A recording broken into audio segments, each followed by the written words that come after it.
Some people managed better than others. But for the most part, people went on. They built families. They built homes. Some became very well-to-do, others did not. But invariably, we'd run into each other at university, because in my day, if you could, at least in Toronto, the only reason you went away to school was if you couldn't get into school in Toronto. And the idea of sending you away was very alien to Holocaust parents, if you didn't have to go. So you just run into each other. But it's the attitude of, and some of it was defensive, because, I mean, here were people whose families may have come in the 30s, probably from worse conditions, but just happened to be lucky, looking down on people who came after.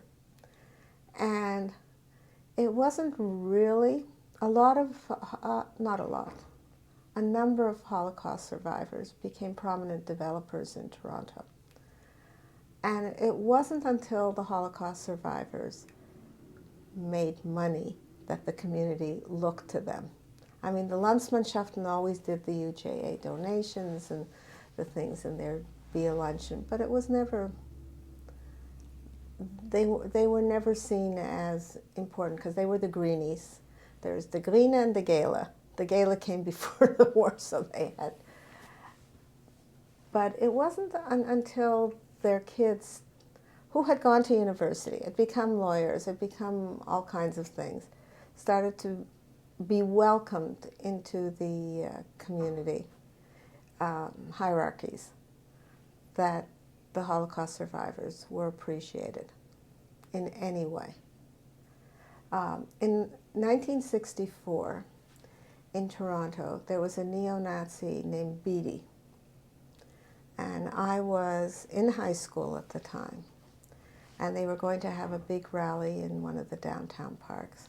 Now, you're less than 20 years from the Holocaust, and my father made it onto the front page of the paper.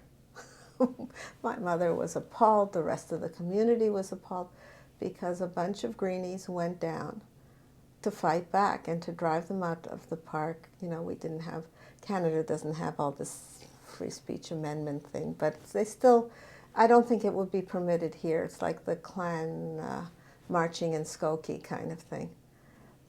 But we never had another rally in Toronto. And the community said, oh, you're going to embarrass us. Look at all the Poles and Ukrainians we have.